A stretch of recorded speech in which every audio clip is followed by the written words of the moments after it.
വീട്ടിലുള്ള പച്ചക്കറികൾ കൊണ്ട് ഒരു കിടിലൻ സാമ്പാർ നമുക്ക് ഉണ്ടാക്കാം. അതും സാമ്പാർ പൊടിയൊന്നും ചേർക്കാതെ തന്നെ. ഇതും ദോശയ്ക്കും ഇഡ്ഡലിക്കും ചോറിനും ഒരേപോലെ കൂട്ടാൻ പറ്റിയ സാമ്പാറാട്ടോ. അങ്ങനെ പ്രത്യേകം ഒന്നുമില്ല. എല്ലാത്തിൻ്റെ കൂടെയും കൂട്ടാൻ പറ്റിയൊരു നല്ലൊരു സാമ്പാറാണ്.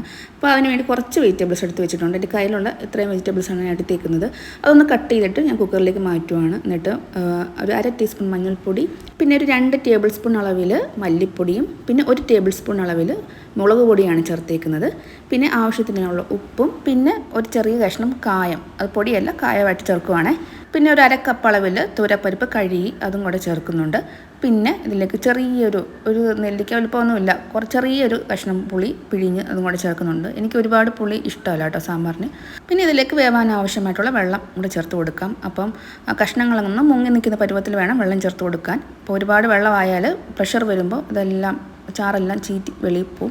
ഈ കഷ്ണങ്ങളൊക്കെ നന്നായിട്ട് വേവിക്കാൻ വേണ്ടി ഒരു 4-5 വിസിൽ വരെ ഞാൻ അത് അടുപ്പിക്കുന്നുണ്ട്. ഈ കഷ്ണങ്ങൾ നന്നായിട്ട് വെന്തില്ലെങ്കിലുണ്ടല്ലോ, ഇവിടെ ചാറ് മാത്രം എല്ലാവരും കൂട്ടും, കഷ്ണങ്ങൾ ആരും കൂട്ടത്തില്ല.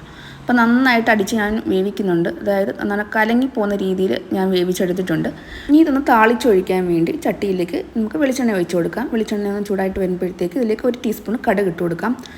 കടുക് ഒന്ന് പൊട്ടാൻ തുടങ്ങുന്ന സമയത്ത് ഒരു 1/4 ടീസ്പൂൺ അളവിൽ ഉലുവയും, പിന്നെ ഒരു 1/4 ടീസ്പൂൺ അളവിൽ ചെറിയ ജീരകവും കൂടെ ചേർത്ത് കൊടുക്കാം. അതൊന്ന് പൊട്ടി വന്ന ശേഷം ഇതിലേക്ക് ഒരു 5-6 ചുവന്നുള്ളി അരിഞ്ഞതും, പിന്നെ 2-3 അല്ലി വെളുത്തുള്ളി അരിഞ്ഞതും കൂടെ ചേർത്ത് നന്നായിട്ടൊന്ന് മൂപ്പിച്ചെടുക്കാം. ഇതിലേക്ക് പിന്നെ 3-4 വറ്റൽമുളകും കൂടെ ചേർത്ത് കൊടുക്കുന്നുണ്ട്. അപ്പോൾ ഇതിൻ്റെ പ്രത്യേകം ഞാൻ കറിവേപ്പില ചേർക്കുന്നില്ല കേട്ടോ, പകരം മല്ലിയിലയാണ് ചേർക്കുന്നത്. അതാണ് എനിക്ക് കൂടുതൽ സാമ്പാറിനായാലും രസത്തിനായാലും മല്ലിയില ചേർത്ത് ഉപയോഗിക്കുമ്പോൾ ഒന്നുകൂടെ ടേസ്റ്റായിട്ട് എനിക്ക് തോന്നുന്നുണ്ട്.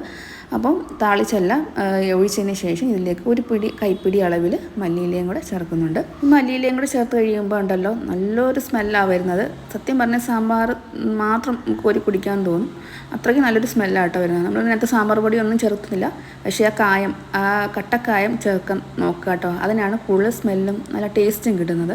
അപ്പോൾ നല്ല മണവും കിടിലൻ ടേസ്റ്റുമുള്ള ഒരു സിമ്പിൾ സാമ്പാർ റെഡി ആയിട്ടുണ്ട്. അപ്പോൾ വീഡിയോ ഇഷ്ടപ്പെട്ടാലൊന്ന് ലൈക്ക് ചെയ്യുക, അതേപോലെ ഒന്ന് സബ്സ്ക്രൈബ് ചെയ്ത് സപ്പോർട്ട് ചെയ്യാൻ മറന്നു വരുക കേട്ടോ.